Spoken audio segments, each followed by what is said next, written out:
नमस्कार। आकाशवाणी से प्रस्तुत है समाचार संध्या।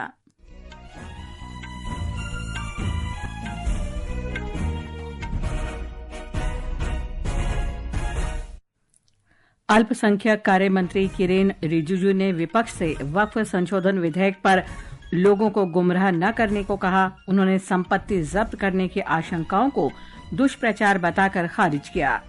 गृह मंत्री अमित शाह ने कहा, नरेंद्र मोदी सरकार ने समग्र दृष्टिकोण अपनाकर देश के स्वास्थ्य ढांचे का स्तर ऊंचा किया है। म्यांमार में भूकंप से मरने वालों की संख्या 2000 से अधिक हुई। 7 दिन का राष्ट्रीय शोक घोषित। भारतीय दलों ने प्रभावित क्षेत्रों में राहत और बचाव अभियान तेज किया।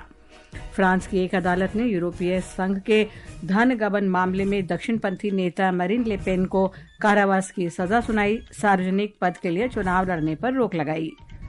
देश भर में ईद उल फित्र धार्मिक उत्साह और उल्लास के साथ मनाया जा रहा है। और मुंबई में आईपीएल क्रिकेट में मुंबई इंडियंस ने कोलकाता नाइट राइडर्स के खिलाफ टॉस जीतकर गेंदबाजी का फैसला किया। समाचार संध्या के साथ मैं लवली निगम। अल्पसंख्यक कार्य मंत्री किरेन रिजिजू ने आज सभी राजनीतिक दलों से संसद में वक्फ संशोधन विधेयक पर विस्तृत चर्चा में भाग लेने की अपील की है। नई दिल्ली में श्री रिजिजू ने कहा कि विधेयक तैयार है। उन्होंने कहा कि कुछ नेता इस विधेयक पर झूठी अफवाह फैला रहे हैं कि यह समाज तथा राष्ट्र के लिए बहुत हानिकारक है। श्री रिजिजू ने कहा कि निर्दोष लोगों को गुमराह करने का प्रयास निंदनीय है। वक्फ कानून के ऊपर में लगातार बदलाव भी किया गया है और वो कानून चलते रहा और इसको गैर संवैधानिक बताना, इससे बड़ा झूठ क्या हो सकता है। और ये देश संविधान से चलता है, कानून से चलता है, किसी का जमीन कैसे छीन सकता है। इस तरह का झूठे बातें करके लोगों को बरगलाने का काम करना ये तो ठीक नहीं है। श्री रिजिजू ने कहा कि विधेयक पर अब तक का सबसे व्यापक विचार विमर्श संयुक्त संसदीय समिति ने किया है। उन्होंने कहा कि समिति ने व्यापक विचार विमर्श के लिए भेजे गए विधेयक पर प्रत्येक हितधारक के साथ विस्तार से चर्चा की है। जेपीसी बना करके इस बिल को रेफर किया गया। 97 लाख से भी ज्यादा मेमोरेंडम, रिक्वेस्ट, सजेशंस रिसीव किया है। तो इससे ज्यादा वाइडर कंसल्टेशन और क्या हो सकता है। और तब जाकर के वक्फ अमेंडमेंट बिल को फिर से हम पार्लियामेंट में लेके आ रहे हैं। रूल के मुताबिक प्रोसीजर को मेंटेन करते हुए संवैधानिक प्रक्रिया है। तो जिसको जिस पार्टी का भी मत रखना है पार्लियामेंट में रखिए। देर रात तक अगर चर्चा करना है, हम चर्चा करने के लिए तैयार है। गृह मंत्री अमित शाह ने कहा है कि नरेंद्र मोदी सरकार ने पिछले एक दशक में पूरे देश में स्वास्थ्य क्षेत्र में सुधार के लिए समग्र दृष्टिकोण अपनाकर देश के स्वास्थ्य ढांचे का स्तर ऊंचा किया है। गृह मंत्री ने हरियाणा के हिसार में आज महाराजा अग्रसेन चिकित्सा महाविद्यालय में नवनिर्मित गहन चिकित्सा कक्ष का शिलान्यास और स्नातकोत्तर छात्रावास की आधारशिला रखी। इस अवसर पर उन्होंने राष्ट्रीय जनतांत्रिक गठबंधन सरकार के विभिन्न क्षेत्रों में की गई कई पहलों के बारे में जानकारी दी।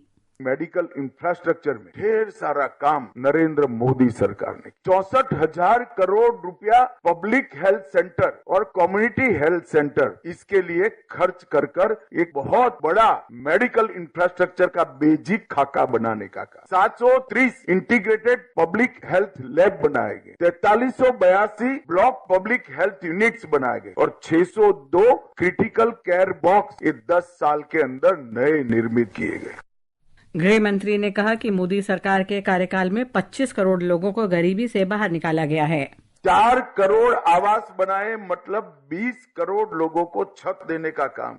81 करोड़ लोगों को प्रति व्यक्ति 5 किलो राशन मुक्त। 11 करोड़ लोगों को गैस का चूल्हा देकर धुआं मुक्त घर बनाने का काम किया। 12 करोड़ परिवार इस देश में 2014 तक शौचालय विहीन थे और आज के देश में सबसे पहले हर घर को शौचालय देने वाली सरकार हमारी हरियाणा सरकार बनी। गृह मंत्री अमित शाह ने कहा है कि दिल्ली एनसीआर में एक बड़े नार्को नेटवर्क का भंडाफोड़ हुआ है। सोशल मीडिया में श्री शाह ने बताया कि नारकोटिक्स कंट्रोल ब्यूरो एनसीबी और दिल्ली पुलिस ने गिरोह से 27 करोड़ रुपए से अधिक के मादक पदार्थ बरामद किए हैं। टीम ने 5 तस्करों को गिरफ्तार भी किया है। इनमें नाइजीरिया के प्रभावशाली परिवार से संबंधित 4 अफ्रीकी नागरिक भी शामिल हैं। गृह मंत्री ने इस बड़ी सफलता के लिए एनसीबी और दिल्ली पुलिस की सराहना की है। उन्होंने कहा कि नरेंद्र मोदी सरकार ने मादक पदार्थ के खिलाफ जीरो टॉलरेंस की नीति अपनाई है और सरकार लगातार इसके खिलाफ अभियान चला रही है। गृह मंत्रालय ने एक बयान में बताया है कि यह गिरोह अफ्रीकी युवाओं को मादक पदार्थों की तस्करी में मदद करता था। इसके अलावा राष्ट्रीय राजधानी क्षेत्र एनसीआर के साथ साथ पंजाब के प्रमुख निजी विश्वविद्यालयों में अध्ययन के लिए छात्र वीजा प्राप्त करने में मदद करता था। मंत्रालय ने बताया कि मादक पदार्थों की तस्करी के खिलाफ कोई भी नागरिक मानस राष्ट्रीय narcotics helpline toll free number 1933 पर कॉल करके नशीले पदार्थों की बिक्री से संबंधित जानकारी साझा कर सकता है। आनंद की रिपोर्ट के साथ समाचार कक्ष से करिश्मा राय। पंजाब पुलिस ने तरन तारन में एक ड्रग तस्कर को गिरफ्तार कर 15 किलोग्राम हेरोइन बरामद की है। गिरफ्तार तस्कर पाकिस्तान और अमेरिका के ड्रग माफियाओं के संपर्क में था। राज्य सरकार के युद्ध नशे विरुद्ध अभियान शुरू करने के बाद पुलिस ने सबसे बड़ी खेप बरामद की है। राष्ट्रपति द्रौपदी मुर्मू आज शाम मुंबई पहुंची। राज्यपाल सीपी राधाकृष्णन और उप मुख्यमंत्री एकनाथ शिंदे ने हवाई अड्डे पर राष्ट्रपति का स्वागत किया। राष्ट्रपति मुंबई में कल भारतीय रिजर्व बैंक की 90वीं वर्षगांठ समारोह के समापन सत्र में सम्मिलित होंगी। केंद्र सरकार की एकीकृत पेंशन योजना यूपीएस कल से लागू हो जाएगी। केंद्र सरकार ने यूपीएस को राष्ट्रीय पेंशन प्रणाली के विकल्प के रूप में प्रस्तुत किया है। पेंशन फंड नियामक और विकास प्राधिकरण ने हाल ही में यूपीएस के संचालन के लिए नियम अधिसूचित किए थे। इस योजना से केंद्र सरकार के लगभग 23 लाख कर्मचारी लाभान्वित होंगे। ये समाचार आकाशवाणी से प्रसारित किए जा रहे हैं। ताजा समाचार जानने के लिए आप हमारे social media handle x@AIR news Hindi को फॉलो कर सकते हैं। ये आकाशवाणी है। म्यांमार में पिछले सप्ताह आए विनाशकारी भूकंप से मरने वालों की संख्या 2000 से अधिक हो गई है। शुक्रवार को मांडले क्षेत्र में 7.7 तीव्रता का भीषण भूकंप आया था। इसके कुछ ही मिनट बाद 6.4 तीव्रता का दूसरा झटका महसूस किया गया। इससे कई देशों में भारी जानमाल की क्षति हुई है। एक रिपोर्ट। म्यांमार के सैन्य नेतृत्व ने आज कहा कि शक्तिशाली भूकंप में 3900 से अधिक लोग घायल हुए हैं और 270 लोग अब भी लापता हैं। म्यांमार प्रशासन ने देश में आज 7 दिन का राष्ट्रीय शोक घोषित किया। इस अवधि में राष्ट्र ध्वज आधा झुका रहेगा। म्यांमार में बचाव अभियान जारी है। प्रभावित लोगों की सहायता के लिए अंतर्राष्ट्रीय स्तर पर राहत प्रयास तेजी से किए जा रहे हैं। भारत, रूस, चीन, थाईलैंड, संयुक्त अरब अमीरात और संयुक्त राष्ट्र सहित कई अन्य देशों ने मानवीय सहायता और बचाव दल भेजे हैं। भारत ने बचाव और राहत कार्य में सहायता के लिए ऑपरेशन ब्रह्मा शुरू किया है। इसके अंतर्गत राशन, टेंट और दवाएं भेजी गई हैं। थाईलैंड की राजधानी बैंकॉक में भूकंप से 19 लोग मारे गए हैं, 33 लोग घायल हुए हैं। इस बीच आपातकालीन दल ने 75 लापता लोगों की तलाश आज फिर शुरू कर दी। समाचार कक्ष से मैं मुकेश कुमार। नीदरलैंड्स के विदेश मंत्री कैस्पर वेलकेम 2 दिवसीय दौरे पर भारत पहुंचे हैं। ये भारत की उनकी पहली आधिकारिक यात्रा है। विदेश मंत्रालय के प्रवक्ता रणधीर जायसवाल ने सोशल मीडिया पोस्ट में कहा कि इस यात्रा से भारत और नीदरलैंड के बीच बहुआयामी संबंध और मजबूत होंगे। चिली के राष्ट्रपति गैब्रियल बोरिक फॉल्ट कल से भारत की 5 दिवसीय यात्रा पर आएंगे। राष्ट्रपति के रूप में श्री बोरिक की यह पहली भारत यात्रा होगी। यात्रा के दौरान राष्ट्रपति बोरिक कल प्रधानमंत्री नरेंद्र मोदी के साथ भारत चिली संबंधों के संपूर्ण पहलुओं पर चर्चा करेंगे। राष्ट्रपति बोरिक राष्ट्रपति द्रौपदी मुर्मू से भी मुलाकात करेंगे। फ्रांस की एक अदालत ने अति दक्षिणपंथी नेता मैरीन ले पेन पर यूरोपीय संघ के धन के गबन का दोषी पाकर उन्हें 4 साल की जेल की सजा सुनाई है।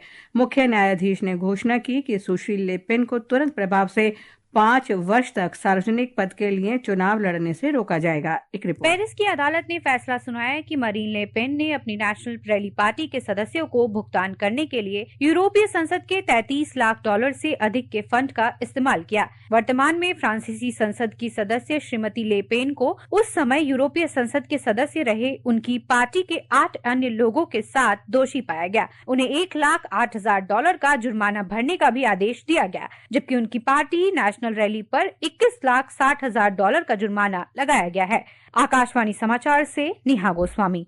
ये समाचार हमारी वेबसाइट www.newsonair.gov.in और हमारे न्यूज़ ऑन एआईआर ऐप पर भी उपलब्ध हैं। देश के विभिन्न भागों में आज ईद उल फित्र का पर्व श्रद्धा और हर्षोल्लास के साथ मनाया जा रहा है। ईद की नमाज अदा करने के लिए बड़ी संख्या में लोग ईदगाहों और मस्जिदों में पहुंचे और एक दूसरे को ईद की मुबारक दी। एक रिपोर्ट।